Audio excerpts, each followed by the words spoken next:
ती तिकडं पंढरपूर आलीत की नाही, ती आजारच घेऊन येतात. संसर्गजन्य आणि गोट्या आम्ही गोट्याजवळ सुद्धा येऊ देत नाहीत आम्ही. नाही. तुम्ही काय करला संसर्गजन्य काव जे पाणी आहे ते जनावरांना बोटच कुठलेही असू द्या, पण ठराविक एकच पाहिजे, म्हणजे नदीचं पिटीचं त्याला संसर्ग कुठल्या प्राण्यात झाला. आणि आता काय झालं, सर्रास प्रांताला आम्ही औषधं मारतो गवतावरती, तिथे मेंढरं खातात, त्याचा परिणाम लेंड्यात तुमच्या शेतापर्यंत येतं. माझ्या इथं जरी असेल तरी तुमच्या तिथपर्यंत जरी मेंढरं हागत गेली तरी त्या लेंड्यानं वाटते तिथपर्यंत येत. त्याचा परिणाम होऊ नये म्हणून लसीकरण, बाकी करावंच असं काही संकल्पना नाही. तर आमच्याकडे पाण्याचा प्रॉब्लेम काय आहे, बोरचं तर बोरचं नसणार आहे आमच्याकडे जास्त करून. त्याच्यात एक काम करायचं, डॉक्टर साहेब सोबत आहेत, तुरटीची पावडर टाकली की विषय सर्वात उत्तम पाणी. फिल्टरच्या पाण्यापेक्षा उत्तम पाणी तुरटीचं सर्वात सगळं गाय. आपल्या जुनी लोक सांगत होती तुरटी फिरवली तरी बस. बस ना. एवढं जर चांगला तुम्हाला माहिती डॉक्टर सोबत आहेत म्हटल्यानंतर काय प्रश्न आहे. आमच्या मुऱ्यात कोण डॉक्टर पण नाही. प्रॅक्टिकल महत्वाचं, प्रॅक्टिकली आम्ही करतोय. प्रॅक्टिकल महत्वाचं. ते डॉक्टरशी पहिल्यापासून आवड आहे. नाही आणि डॉक्टरांनी केलं ना की 10 जण त्यांचं पाहून करणार. आता मुळात मी इथपर्यंत का आलो, आता शेवटचा शेरड फायद्याची का बकरी? मेंढर फायद्याची. शेरडाला तुमच्या कवळा शेंडाला पण शाला गव्हाचं बुसकट पण खाईल आणि हे चारा वेस्ट करणार नाही. चारा वेस्ट करणार नाही. तुम्ही रानात न्या, तुमच्या मागणं येईल, पण शेळ्या 10 दिवसाला 10 जाते. त्याच्यानंतर राखायला मग 15 माणसाला मग ते युट्यूबला चांगलं येईल दाखवायला. आम्ही काय ठरलं सांगतो तुम्हाला, उतरायचं तर पूर्ण अभ्यास करून तुम्ही फेल जाता का? नाही, तुम्ही ह्याच्याबरोबर 1-2 किंगुरी ठेवा, लाल मिरची, दुधाला चांगली आहे, एकदम बेकार चाऱ्यामध्ये चांगलं वजनदार आहे. पण नर ह्याचा लावला तर ती होणारी पिल्लं पण ते चांगल्या क्वालिटीची, म्हणजे मांस उत्पादन पाहिजे ना. आणि तुमचा चांगला चारा आहे त्याच्यामुळे ती वजनाला ऐकणारच. मला मी अभ्यास केलाय, कारण मी ते केरळ, कर्नाटक वगैरे आहेत, नाहीतर इकडे आहेत आपल्या मित्रांच्या ओळखीचे. हो, त्यांच्याकडे पण आहे. कसं झालं, मेंढरांचं ज्यांनी पण सांभाळलं त्यांना खुराकाचं माहिती होतं पहिल्यापासून, कारण त्यांचा वडिलोपार्जित धंदा होता. खुराक घालायचा नाही, ते नराला फक्त खुराक घालतात. आणि जी पिल्लं विकायची कोकरं तेवढंच आपल्याला करायचंय. आणि आम्हाला लोक काय सांगतात युट्यूबला, सर्रास ह्यांना 1/2 किलो खुराक घालतात. अरे पण आम्ही जगायचं कसं? ह्याचं काहीतरी तुम्ही कन्सेप्ट सांगा ना. ह्या सगळ्या गोष्टी आपल्याला समजल्या नाहीत, काही लोकांना पटल्या नाहीत. आता काही लोकांना वाटतं की 1 किलो खुराक घालणं म्हणजे एवढ्या प्राण्यांना 1 किलो खुराक म्हणजे हे काय पण सांगतो. तुम्ही करून बघा, नाही झालं सक्सेस तसं मला सांगा ना. माझ्याच इथं होतंय असं नाही.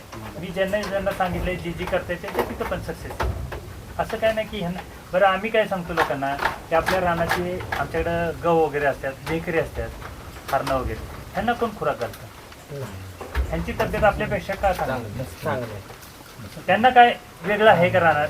कुठलं कॅल्शियम आहे तर चाऱ्यातनं सगळं मिळते. मग जर ह्यांनाच आपण त्या चाऱ्याचा फॉर्म्युला केला तर मिळणार, तर काय ह्यांना खुराक द्यायची गरज आहे? सगळं मिळणार. पण आम्ही काय केलं की आम्हाला माहित नाही, माझ्याकडे बिया नाही ना, मला विकायचं, मग मी सांगणार हेच चांगलं आहे. माझ्या घरी सोनं आहे ना रानात, ते आम्ही नाही ना बघत. मार्वेल सारखं गवत तुमच्या भागात येत असतं.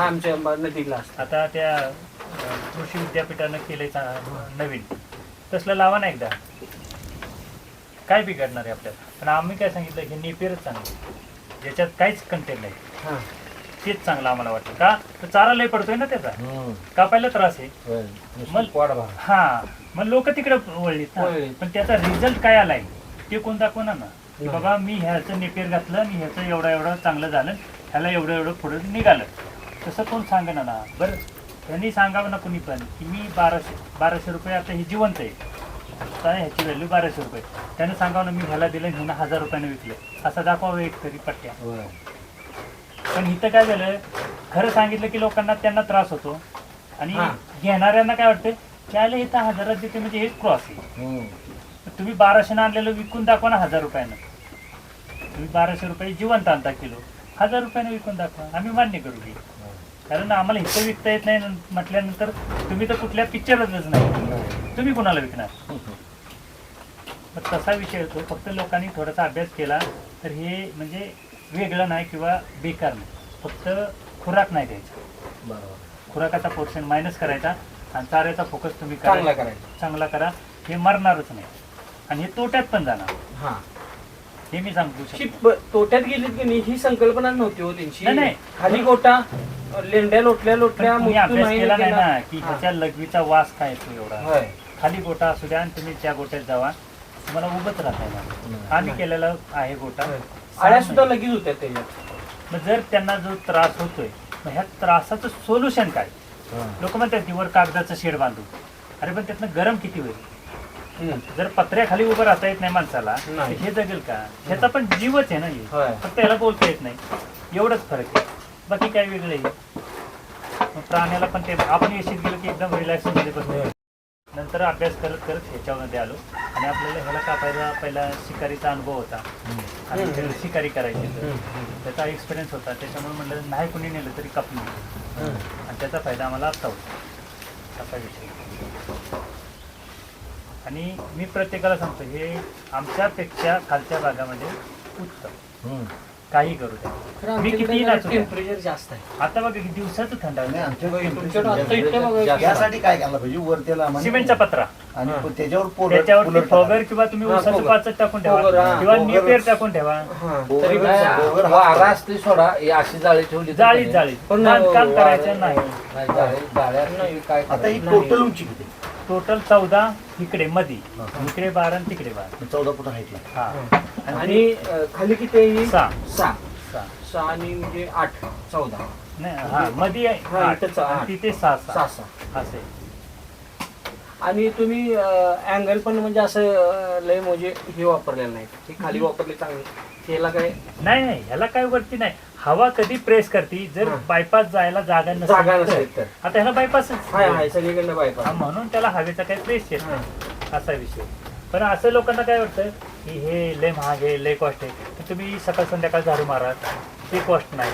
ते आजारी पडेल, ते कॉस्ट मध्ये नाही. हा. त्याला गोचड्या होतील. खाली बघा तुम्ही प्रत्येक मेंढराच्या कानात गोचडी गावेल, हा पिसू गावणार. होय. त्याच्या पुन्हा ते कानात दाखवा गोचडी नाही गावणार. कधीच नाही गावणार. त्याला कुठल्याला सर्दी, किती पावसात या सर्दीच नसणार. नाही ह्यांचं साहेब ह्यातलं काय सांगतो तुम्हाला, ह्याची बाहेरल्या टिक्सचा किंवा बाहेरच्या कुठल्याही ह्याचा जेवढा त्रास तेवढ्यांचं नुकसान जास्त. हो. आता साधं तुम्हाला सांगतो, गोचूड किंवा तांबू जर झाली, बारीक लाल असतं ते तांबूळ. तांबू आणि गोचूड जर झाला तर त्याच्यात यांचं नुकसान कसं. Paralysis म्हणजे ते ताप येणे हे चालू होते. पहिला त्यांचं टेम्परेचर वाढतं, Temperature नंतर वाढतं. त्यांच्या प्लेटलेट कमी होते. हा. म्हणजे अंगात रक्त पाण्यासाठी. आणि जे हाताळ जे आहे ते पांढरे पडतात, कान बिन पांढरा पडतात हा. आणि टेम्परेचर राहतं, टेम्परेचर राहतं, त्याला थायरॉइड म्हणतात. आता हा प्रकार गायीत नाही जास्त. बरोबरच आहे. कारण काय होते हे प्राणी एका जागेवरच कायम राहते ते. हा. आणि त्यापेक्षा चिखल तिथंच बिघडते ना. चिकन म्हणा किंवा गोचीड तांबू म्हणा. हम्म. आणि त्यांना जेव्हा बसायला जागा असते. आता नक्कीच आजार पावसाळ्यात आता माझ्याकडे धनगर येतात लगेच. नक्कीच ते म्हणजे बरोबर कधी येतात सांगतो तुम्हाला, पावसाळा संपला की येतात. तोपर्यंत नक्कीच मी चिखल जाऊन जाऊन आजार झालेला ते एकदम जखम झालेले जखम असतात. झालं. नकोरडं म्हणतो त्याला. हा. जखम नाही, नकोरडं. आज चिखल ऋतून कधी त्या दोन्ही नक्कीच्यामध्ये जखम होते. हा, मधला सेंटर जो पोर्शन आहे ते कसं होतं की तुमचं जे काय आहे तुम्हाला जर ह्यांना ठेवायचं झालं- आणि त्यांचं पावसाळ्यात वजन लॉस जास्त असते बघा. हो बरोबरच आहे ना. कारण सर्वात आपण आणि पावसामुळे म्हणा किंवा काय हो पण ह्यांना मशीन जर चांगली चालवायची, आपल्या मशीनीला ग्रीस केली की मशीन चांगली चालते. तसं ह्या मशीनीला फक्त ओला चारा लय, हा पावसाचं पाणीच पेणार नाही, तर मुततच राहणार कायम. होय, नुसतंच पाणीच हो. आणि- खाणार पाणीच. मग आपण मिश्रण का करून द्यायचे? तुम्ही तेवढं. उसाचं पाचट घाला चालेल, पण वाळवून घाला. कारण तुम्ही मका प्रोटीनवाला देताय आणि हे सोबत त्याला पचन संस्था चांगली राहिली पाहिजे ह्याच्यासाठी द्यायचे. हा विषय येतो, बाकी काय नाही. ते 8 महिने राहिले. तो पाहुणे 3 महिन्याची. ही 4 महिन्याची सर्व ही बाहेर जी येत नाही 4.5 महिने नाही. त्याला बाहेर करते हातले. त्यांना बाहेरच ठेवतो आपण. फक्त ह्यांचं एकच आहे, तुम्हाला वरती शेड करा आणि ती मशीन मी तुम्हाला दाखवतो, तुरी मशीन, त्याचं चाऱ्याचं फॉर्मॅट ठेवा. तुमच्या गाईंचं रेकॉर्ड ठेवायचं आणि ह्या 25 मेंढरांचं रेकॉर्ड ठेवायचं. ते काय झालं लक्षात येत नाही. नव्हे, अहो आणि थोड्या दिवसानं आमच्या गावात बगल तिकडे धनगराने जमणे घेतलं. का घेतलं आता साहेब सांगा ना. पण आता ती खुली यातली निम्मी खुली अशी झाल्या, बकरी इकडे ती गाईच गोट. नाही, ते काय झालं की त्यांच्या मुलांना मुली कोणत्या येणार, म्हणजे तेच तर वय झाले. प्रॉब्लेम काय झाला की आणि तुम्ही नोकरीला व्यवसाय जायला. मॉडिफाय केला नाही. नोकिया कंपनी का बंद झाली, का मोबाईल मॉडिफाय नाही केला. बरोबर. आपण त्या व्यवसायाला मॉडिफाय नाही केला, चांगलं रूपांतर नाही दिलं. आम्हाला दिसायला लागलं ना, आमच्याकडे तिथे मेंढपाळ शिव्या देते ते कोण पण, होय मारते. माझ्या पुरीला पण शिव्या देणार, होय. मी कशी पुरी देऊ. पण त्याने असं काय केलं असतं, बरोबर आहे पॉईंट. त्यांनी जर काय असं काय केलं असतं ना, आज जहागीरदाराची पण पोरगी त्या पोराच्या घरी आली. पण माझ्या डोळ्यासमोर दिसते ना की त्या पोराला मेंढर घेऊन येते, तर गावात ज्याची लायकी नाही बोलायची ते शिवाय देते, मी पोरगी कशी देऊ. पण त्यानंतर काय झालं,